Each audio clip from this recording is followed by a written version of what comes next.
Stop buying homes subject to. Okay, maybe don't stop buying homes sub to. This is, at the end of the day, a creative finance channel. But you have another option. You can buy homes instead of sub to, you can use a mirror wrap. Yeah, we call a mirror wrap or an exact wrap. In this video, I'm going to explain to you why you would want to use a mirror wrap instead of subject to. And I'm also going to give you some real life examples of when I used mirror wraps to help me close deals that were otherwise impossible to do subject to. Yeah, learning about mirror wraps will help you make more money. So, mirror wrap, is that the same thing as a wrap that like Pace Morby talks about? No. You're thinking a wraparound mortgage, but you're thinking about selling a house with seller financing that already has original loan in place.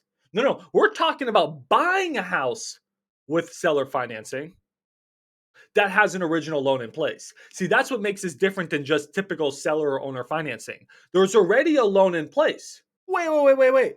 I thought, Max, you said that whenever a property has a mortgage, you do subject to, right? If the property has a mortgage, you do subject to. If it doesn't have a mortgage, then you do seller financing.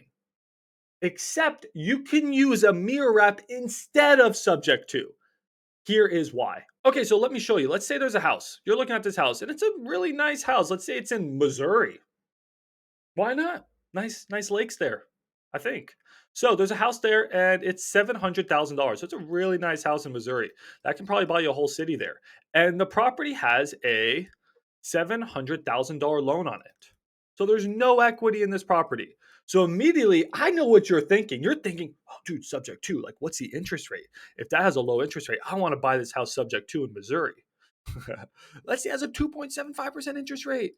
Yo, that's a great sub 2 deal. And it probably is. But it's also a really good mirror wrap deal. So what should we use, subject to or mirror wrap? Let's quickly hop over to an amortization calculator. This will tell us how much our monthly payments are. So let's say it's a $700,000 loan for 30 years at 2.75%.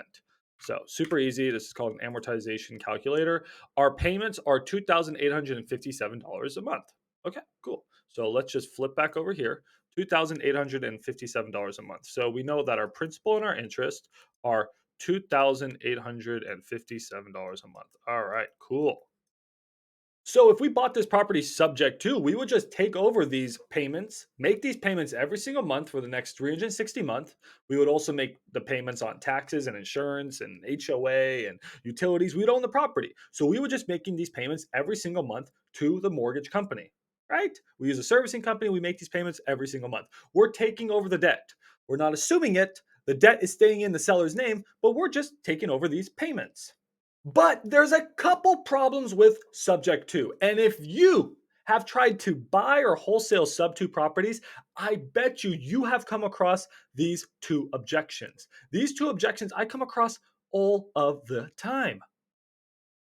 And the best solution to these objections is a mirror wrap. So if you come across one of these two objections, think mirror wrap. The first objection, and this one I come across actually really often, is when you're trying to buy a house subject to, but the seller is not looking to rent after they sell. They're actually looking to buy another house. Now, this is usually not as common when you're buying homes that are in pre foreclosure, that have arrears, because these guys don't have a track record of making their payments. They're not going to qualify for another property, right?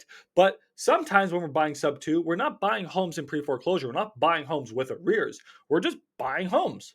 And these people still want to be homeowners. They're just selling and moving and want to buy another house. But with sub two, there's usually a seasoning period. There's usually a period of months, if not like a year or so, that you need to show that you're making these payments on time every single month on the first, usually with the help of a servicing company, for a new lender, a new underwriter to approve the old seller of the sub 2 property for a new house. If that all didn't make sense, just know that it's not so easy for a sub 2 seller to go immediately buy a new house. They can go buy another house, but it takes some time because that debt is still in their name and there needs to be a track record of you, the buyer, making some payments. So I come across that objection a lot. I know people like Pace Morby come across that objection, and he says he's never had problems helping his sellers buy new properties, but it usually takes some time. So what do we do if the seller wants to immediately go buy another property? We use a mirror wrap. This is where it comes in clutch. When the seller wants to immediately go buy another property. Woohoo! All right, I don't know why I got so hyped over that. So, this is the best time to use a mirror wrap. And I think now is the time to explain to you what a mirror wrap is before we jump into reason number 2. With subject to, you're just taking over someone's payments. But your relationship is not so much with the person you're taking their payments over, it's actually with who you're paying. You're just paying money to the bank. So your relationship really is a two-way relationship, and the seller is not so much involved. You're making the payments every single month to the bank. The debt is still in the seller's name, but you're making those payments. With a mirror wrap, and here we are. I know I wasted a lot of time, so here we are. The seller is actually involved in this transaction, and the seller is seller financing the property to you with terms that mirror, that are exactly the same as his mortgage terms. He's not making any money, zero money. If he was to charge a higher price or he was going to charge a higher interest rate, he'd be wrapping it to you. He'd be doing a wraparound mortgage. He'd be creating like a second mortgage with an equity spread or with an interest rate spread. But we don't buy properties on mortgage wraps, on wraparound mortgages. We don't. We don't. As investors, we don't do that. But we do buy them with mirror wraps. You're probably a little bit confused. Back to the drawing board. Back to the drawing board. So instead of just taking over his payments, we're like, hey, seller, how about if you seller finance this property to me at $700,000 loan balance at a 2.75% interest rate at 30 years? And he's like, wait, that's exactly what my mortgage is. That comes out to $2,857. Why don't you just take over my loan payments? No, no, no. You're going to seller finance it to me at that. And we're going to create a promissory agreement. And you're going to take a second position lien on the property. And there's going to be a contract between me and you showing, hey, I'm going to make these payments to you every single month, not the bank, to you. I'm going to make these payments to you. Now, just between us, are you really making the payments to him? No, you're still going to use a servicing company. They're still going to flow through him to the bank because you don't want to trust him or her. I keep calling him him. It could be her. You don't want to trust them. Politically correct. You don't want to trust them to make the payments because if they miss a payment or something, then there's problems. So it's going to flow through them. But the contracts show that the payments are coming to him and he is the rightful debt holder to these $2,857 per month payments for the next 30 years. And he has collateral on the property in the form of a second position. Now, why does this all matter? Why am I ranting so hard? Because now this individual can go to the underwriter and be like, yo, bro or bruh, look at all this income I have. I have $2,857 per month coming in. And the underwriter's gonna be like, well, yeah, but you have a mortgage of 2,857. He's like, yeah, it's a wash. So I have no debt associated with that property. You don't have to give me that 6, 12 months, whatever seasoning period, because look, I have a contract right here. I have a lien on the property. The seasoning period, don't really need that. I'm ready to go. Approve me for the loan right now. This is really no different than when an investor, look, let's think about this. When an investor like me, I got a lot of debt. I own properties and I got a lot of debt. Why would a bank approve me for another loan? Why do banks approve investors who have 9 or 10 properties? Well, actually, at some point you can't get more loans, but let's just say 5 or 6 properties. It's because the rental income from their properties is offsetting their debt and it becomes a wash. And the underwriter's like, yeah, it's a wash. I don't care. I don't care that you have debt. You have income that's covering it. And that's what the seasoning period is. And you need time to show that. But this is an accelerated way to not have to worry about the seasoning period so much because there's a contract in place and a collateral on the property to show that those payments are going to be made. It's a lot more secure for an underwriter or lender to lend to this seller. Isn't that awesome? Isn't this trick just mind blowing? Didn't it just open up so many possibilities? Now, every time you're talking to a seller and they're like, yeah, but I want to go buy another property after this one, you don't immediately have to just run for the hills. You can close those deals now. So I told you I'd give you a real life example, and I am. There was this guy named Justin. He had a house outside of Waco. I'm trying to remember the city. I forget the city. Anyways, it was outside of Waco, and he had no money. And he wanted to buy another house. And I was like, dude, you really shouldn't buy another house. Like, you have no money. Maybe you should just rent. He's like, no, I want to buy another house. And he was going to use a VA loan and he was going to get 0% down. So I wrote the offer as a mirror wrap. And then I was going to help him find another house for zero down. So it was going to be this awesome transaction. But the mirror wrap was what allowed him to get pre qualified. The mirror wrap allowed him to get pre-qualified. If I was going to buy his home sub 2, he would not have qualified. But the mirror wrap helped the underwriter overcome the objection of having that debt in his name. So sick. So sick. So cool. So the first one I told you is when the seller needs to buy another house. This is when you use the mirror wrap. Now, before we jump into reason number 2, some people just like using mirror wraps. There's just some people who like using mirror wraps. I've seen some investors who are like, nah, I don't want to do sub 2. I like mirror wraps. They make more sense to me. They're more straightforward. I like the contracts better. They work better in my states. Talk to your attorney. I'm not an attorney. Do I look like an attorney? The furthest thing from. So some people just prefer to use mirror wraps over sub 2. Sub 2 has just become super popular, super trendy because Pace Morby is a god marketer. And he has made sub 2 the new standard. But the standard used to be mirror wraps, right? So, it doesn't have to fall in one of these 2 reasons, but it's usually these 2 reasons. Now, the second reason is actually foreclosure. Now, who's going to explain this much better than me? This guy. It's going to come on my screen right now. Caleb. He's with Creative TC. I don't really know him personally, but he makes some great videos, part of Pace Morby's community. And he explains the second reason really well. So, after this video, if you want to get a better understanding of this reason, watch his. He didn't really cover this first reason so much, but the second reason he absolutely nailed. And it just gives the seller a little bit more power in the transaction. Remember I said the seller wasn't really involved in this transaction? Now they are. So one way we do it is when the sellers have the objection. Have you heard this one before? I'm sure you've heard this one before. I'm trying to buy a property sub 2 and they say this. What happens if you don't make the payments? They think they're so smart. What happens if you don't make the payments? That's a great concern. And you always have to assure them, I'm always going to make the payments. I always make the payments, this and that. And sometimes you hit them with the Pace Morby performance deed or deed in lieu of foreclosure. Have you heard of that before? As a performance deed or a deed in lieu of foreclosure, in lieu, a fancy French word.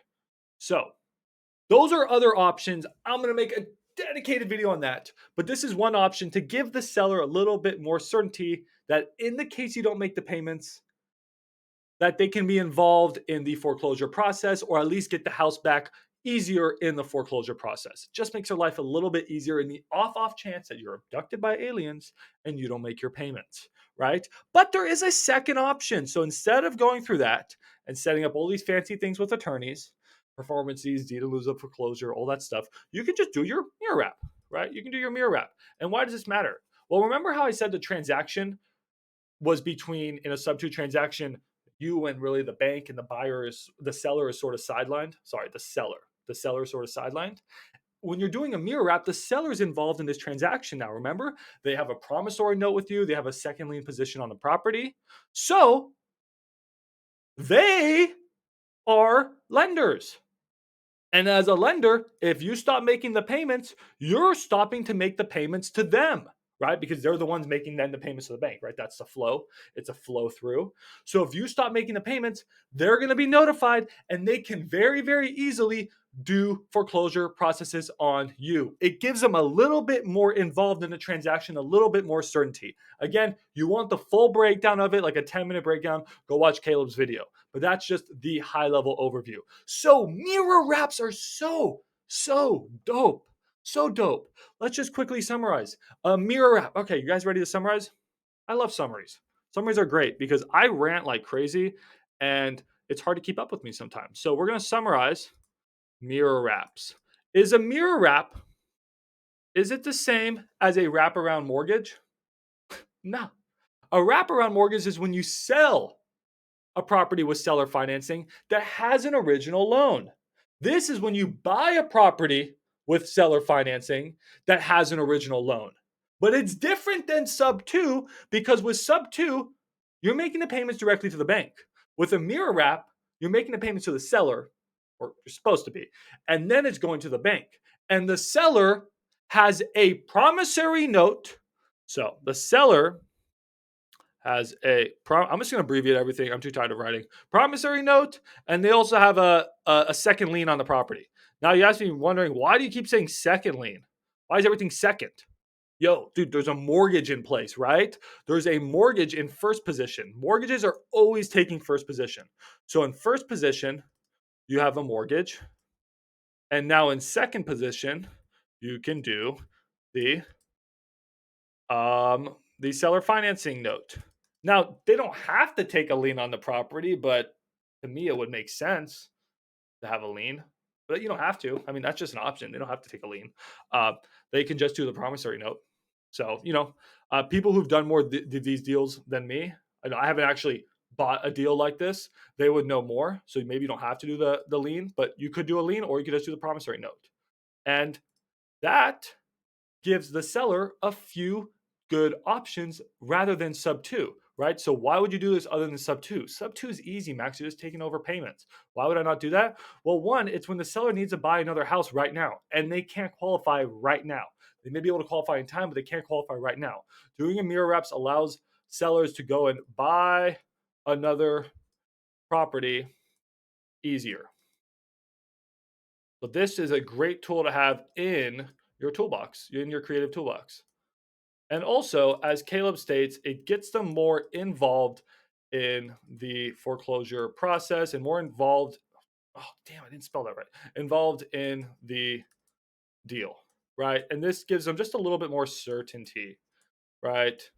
So if you have some sellers that are like, what if you don't making payments? How's the foreclosure process working? For some reason, you can't do a promissory note or a deed in lieu. You're like, yo, let's just simplify this. I'm not going to buy your house sub 2. You just seller finance the property to me. We have our own contract. Maybe you take a lien on the property, and I'm just going to be making those payments to you, and you are just going to be passing those on to the bank. Simple, right? It's almost easier to explain a mirror wrap sometimes than sub 2. Honestly, it is. It's like, hey, you know what seller financing is, right? I've heard of it. It's like making payments. It's like, oh, cool. How much is your loan, right? This is a way to pitch it.